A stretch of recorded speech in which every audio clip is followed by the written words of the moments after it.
राधिका बरसाने वारी की जय। राधे राधे। वट सावित्री व्रत कथा प्रारंभ। भद्र देश में अशोपति नाम का एक राजा था। उसके कोई संतान नहीं थी। उसने विद्वान पंडितों को बुलाकर प्रार्थना की कि मेरे यहाँ कोई संतान नहीं, आप कोई उपाय बताओ। तब पंडित जी बोले, राजन, तुम्हारे एक लड़की संतान लिखी है, पर वह 12 वर्ष की आयु में विधवा हो जाएगी। राजा चिंतित हो उठा और बोला कि क्या मेरा नाम लेने वाला कोई नहीं होगा। उसने खूब हवन यज्ञ और पुण्य कर्म किए। तब पंडितों ने एक उपाय बताया, राजन, जब तुम्हारी कन्या संतान होगी तो तुम उससे ज्येष्ठ मास की अमावस्या को बड़ वृक्ष का पूजन और माँ पार्वती का पूजन कराना। यज्ञ हवन और पुण्य कर्म करने से रानी गर्भवती हो गई और कन्या संतान ने जन्म लिया। कन्या का नाम सावित्री रखा गया। जब पंडितों ने उनकी कुंडली देखी तो कहा, जिस दिन यह कन्या 12 वर्ष की होगी उस दिन इसका विधवा योग है, इसलिए इससे ज्येष्ठ मास की अमावस्या को वट वृक्ष का पूजन और माँ पार्वती का पूजन कराना। सावित्री बड़ी हुई तो उसका विवाह सत्यवान के साथ कर दिया गया। सावित्री के सास ससुर अंधे थे। वह अपने सास ससुर की बहुत सेवा करती। सत्यवान जंगल से लकड़ियां तोड़ लाता और बेचकर उसी से उसकी जीविका चलती थी। सावित्री को मालूम था कि जिस दिन वह 12 वर्ष की हो जाएगी उस दिन उसके पति की मृत्यु हो जाएगी। जिस दिन वह 12 वर्ष की हुई उस दिन वह अपने पति से हाथ जोड़कर बोली, आज मैं भी आपके साथ चलूंगी। सत्यवान बोला, यदि तुम मेरे साथ चलोगी तो मेरे माँ बाप की सेवा कौन करेगा? यदि वह कहेंगे तो मैं तुम्हें साथ ले चलूंगा। फिर वह अपने सास ससुर के पास गई और बोली, आप आज्ञा दें तो आज मैं पति के साथ जंगल देखने चली जाऊं। सास ससुर ने आज्ञा दे दी। सावित्री सत्यवान के साथ जंगल चली गई।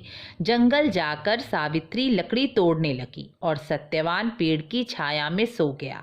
उस पेड़ पर एक सांप रहता था।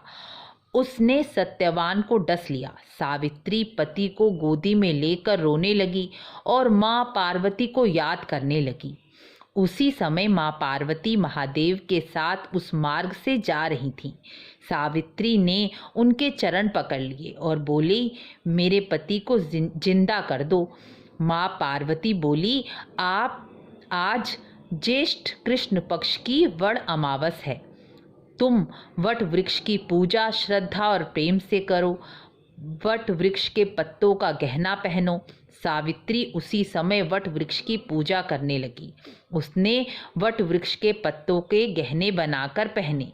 पूजा करते करते वट के वृक्षों के पत्ते जो गहने उसने पहने थे वह हीरे मोती के हो गए। उसी समय धर्मराज का दूत आया और सावित्री के पति को ले जाने लगा।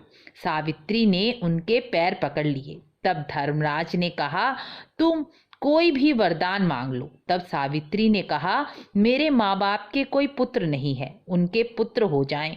धर्मराज ने कहा, हो जाएंगे। फिर वह बोली, मेरे सत्यवान से 100 पुत्र हो जाएं। धर्मराज बोले, तेरे 100 पुत्र हो जाएंगे। और वह सत्यवान के प्राण लेकर जाने लगे। सावित्री भी उनके पीछे पीछे चलने लगी। तब धर्मराज ने कहा, तुम मेरे पीछे पीछे क्यों आ रही हो? तब सावित्री ने कहा, यदि आप मेरे पति को अपने साथ ले जाएंगे तो मेरे 100 पुत्र कैसे होंगे?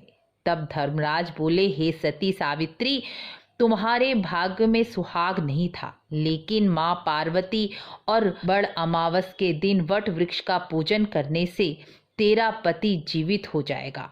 और धर्मराज सत्यवान के प्राण लौटाकर आशीर्वाद देकर वापस चले गए। तभी से पूरी पृथ्वी पर ढिंडोरा पिटवा दिया गया कि जो स्त्री ज्येष्ठ मास की कृष्ण अमावस्या को वट वृक्ष का पूजन करेगी, माँ पार्वती का पूजन करेगी और वट वृक्ष के पत्तों का गहना पहनेगी वह और बायना निकालेगी, उसका सुख सौभाग्य अखंड रहेगा और पुत्र प्राप्ति का सुख भी मिलेगा। जिस प्रकार बड़ अमावस ने सावित्री को पति और पुत्र का अखंड सुख और सौभाग्य दिया, उसी प्रकार यह कथा सुनने वाले कहने वाले को भी अखंड सुख और सौभाग्य और उनकी सभी मनोकामनाओं की प्राप्ति हो। इस कथा को लाइक शेयर अवश्य करें और अधिक से अधिक स्त्रियों का सुहाग भाग अखंड करने के लिए यह कथा अधिक से अधिक शेयर अवश्य करें। राधे राधे।